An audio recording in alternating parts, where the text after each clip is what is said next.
Buenos días a todos nuestros televidentes del país. Otra vez aquí en Cena Noticias vamos a brindar información junto a María Paz. Buenos días, Marjorie. Bienvenidos a Cena Noticias.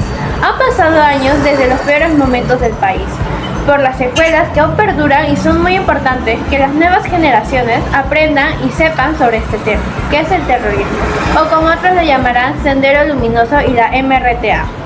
Estoy completamente de acuerdo, María Paz. Es un tema complejo y delicado que debemos abordarlo con rigor y responsabilidad. Tenemos que ir más allá de los titulares sensacionalistas y ofrecer un análisis profundo de las causas, el impacto y las consecuencias del terrorismo en nuestro país.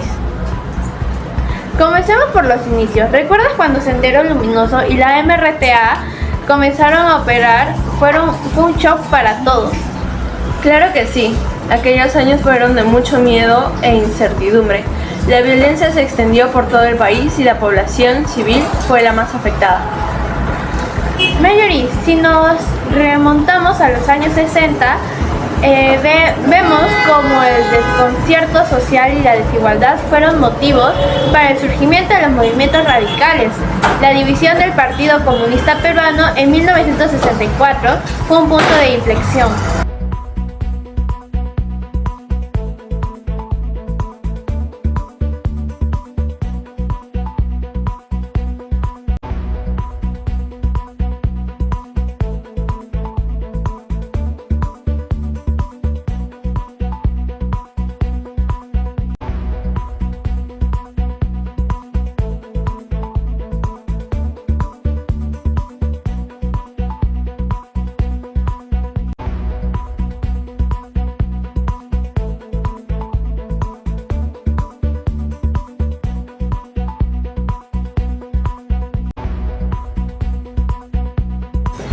Y el 17 de mayo de 1980, con la quema de ánforas electorales, se marcó un inicio de una espiral de violencia que duraría décadas. ¿Recuerdas la masacre de Lucanamarca? Fue un hecho atroz que dejó una profunda huella en la conciencia colectiva. ¿Cómo olvidarlo? Fue un crimen atroz a la humanidad. Sendero Luminoso demostró su crueldad y su total desprecio por la vida humana. Y mientras Sendero Luminoso se consolidaba con los ataques rurales, el MRTA empezaba a actuar en las ciudades con ataques a empresas y secuestros. ¿Cómo crees que implica esta diferencia de estrategia? El MRTA tenía una división más urbana y buscaba generar un mayor impacto mediático. Sin embargo, nunca lograron la misma capacidad de la movilización que el Sendero Luminoso. La década de los 90 fue crucial. La captura de Abimael Guzmán fue un duro golpe para el Sendero Luminoso, pero el MRTA aún representaba una amenaza. El atentado en las calles Tarata fue un acto terrorista de una magnitud sin precedentes en Lima. Y la operación de Chavineguanta fue una muestra de la capacidad de la respuesta del Estado. Sin embargo, el conflicto no terminó ahí. Sendero Luminoso se refugió en la BMREM y se convirtió en una organización narcoterrorista. El informe de la SVR fue un paso fundamental para comprender la magnitud de la tragedia y para iniciar un proceso de reconciliación. Todas estas anomalías y me he sentido en la responsabilidad. Es importante recordar que la lucha contra el terrorismo no ha terminado. Aunque debilitado, el Sendero Luminoso sigue siendo una amenaza, especialmente en el BRAM. Nos tomamos la molestia de buscar algunas entrevistas privadas, o como lo decimos acá, entrevistas exclusivas. Buenos días, señora. El día de hoy le voy a hacer una breve entrevista. Me presento, soy Mario Oriastete. Comenzamos con la entrevista. ¿En qué región del Perú estaba usted cuando se intensificó el terrorismo? En Lima, yo vivía en Lima. Mi esposo viajaba llevando carga. Entonces nos mandó cables para la luz eléctrica para el pueblo de Vilcashuamán de Ayacucho. Ya. ¿Qué es lo que usted presenció en aquel entonces? Entonces viajamos, llegamos a Vilcashuamán, al pueblo, y ahí nos quedamos en el parque, en la plaza, mejor dicho. Entonces vino un señor encargado que va a entregar esa carga la llegada, ¿no?, de la luz eléctrica, los cables para Vilcashuamán, para arriba, para el cerro. Entonces el Señor nos acompañó, nos llevó a las 6 de la tarde, hemos llegado a Vilcashuamán porque es lejos, de Ayacucho, horas. Entonces subimos un cerro, había carretera, arriba, donde se veía todo el pueblo de Vilcashuamán. Entonces subieron los militares al camión, nos hizo bajar, bien armados. Cantidad de militares estaban arriba, bajo las rocas, por acá, por allá, metidos bien armados, vigilando al pueblo y que pasaban por arriba. Entonces había toque de queda. Entonces el Señor que nos llevó, bajamos, el chofer, mi esposo y yo, y el Señor que nos llevó. Ya hablaron, ya descargan los militares, descargaron los cables a las 8 de la noche, estamos volviendo al pueblo. En el pueblo nos dejó el Señor, ya nos contó que había sucedido ahí en el pueblo con los policías. Ahí nos quedó. Y después de ahí, ya nos hemos quedado a dormir esa noche, porque ya no podíamos salir ya para la carretera, hasta el siguiente día. Nos hemos dormido en el camión en la plaza. Entonces, esa mañana sonaba como a las 4 de la mañana, bastante gente. Nosotros pensábamos que los terroristas habían bajado. Nos ha dicho el Señor que no nos vamos a mover para nada. Entonces, calladito amaneció. Ya empezaron a hablar bastante gente. Había sido una feria ese día. Al siguiente día, entonces, ya el Señor nos contó que nos iba a llevar a donde, para que se casan los incas. Había un sitio donde bajaba el agua y para que su sangre se unía o no se unía, para que pero no nos ha llegado a llevar porque teníamos ya recelo, como nos había contado todo lo que había pasado en Vilcashuamán.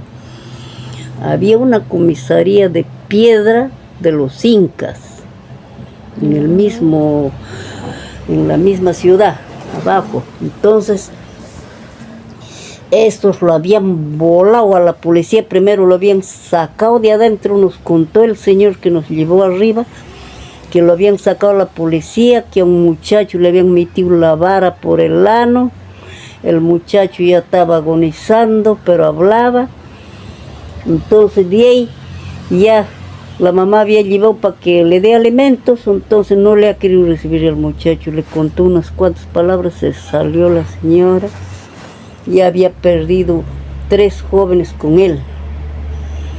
Entonces de ahí ya se habían acordado, dice, que los terroristas, para que vayan a rodear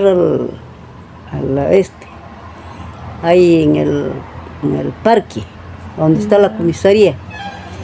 Entonces la gente han salido con la campana que tocaba 3 campanadas, ya. Se han rodeado todos. El policía que estaba parado fuera en la puerta dice, marcha para entre medio, marchó obediente nomás. Ya.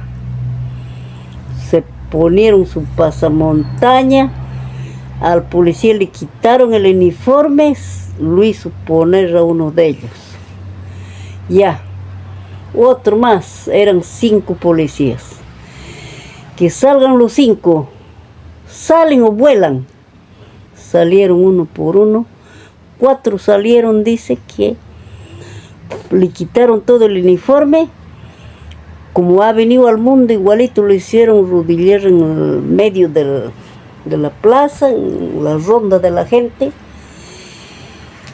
y lloraban, dice la gente, por el muchacho que le habían abusado de esa manera, y a varios ha hecho desaparecer estos policías ahí en Vilcashuamán. ¿Qué han hecho? Lo han disparado a los hombres, a los policías desnudos, y se han puesto su uniforme ellos. El otro no quería salir adentro, dice, estaba metido adentro en el baño, lo han puesto todo para que vuela todo alrededor de piedra de la comisaría. Ya cuando hizo seña el jefe, seguro dice, ya la gente empezaron a desaparecer, dijeron que nadie le recogerá el cadáver. En la plaza botado todos desnudos, el otro voló con todo, dice, las armas le quitó toda la policía, se llevaron 3 camiones chicos, de 350, dice, los camiones, se subieron, la gente desapareció todos, se fueron bien armados, dice, apuntando a los helicópteros, porque 2 helicópteros volaban, dice, por arriba, querían bajar, no podían, porque querían bajarlo al helicóptero. Entonces se fue el helicóptero cuando voló toda la comisaría. Ellos se fueron para arriba, se fueron para el cerro, dice que había carretera, ¿para dónde se habrán ido? Dice, lleno, dice, bien, los policías vestidos, dice, encima de la canastilla del camión iban. Así nos contó, y al siguiente día nosotros de miedo, y hemos tenido que salir ya a las 9 de la mañana, el toque de queda paró, con la misma partimos para Ayacucho, porque es silencio, era todo, la carretera silencio, que unas cuantas viviendas de hicho, con techo de hicho. Llegamos a Ayacucho, ya teníamos que volvernos, ya no hemos querido volver más, ya no hemos vuelto a Vilcashuamán. Entiendo. Y llegaron, dice, los militares, cargaron a los cadáveres, se han llevado al siguiente día. Así nos contó el señor. Pero ya con ese temor todo, ya no queríamos volver ya. Nos hemos vuelto. Sí. Así era en Ayacucho, pasó en Vilcashuamán. Y todo pueblo entero dice que han abusado de las niñas, han abusado de las mujeres, han hecho cavar su fosa común para que lo eche chico y grande, señora, todo el hueco, y lo echaban tierra encima.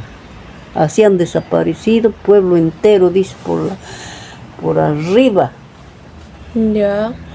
La gente que vivía lejos de Ayacucho, en los pueblitos lejanos, como estancia, criaban animales, todos han desaparecido pensando que eran terrucos, o se han aliado con los militares, no sé, así desaparecieron todos.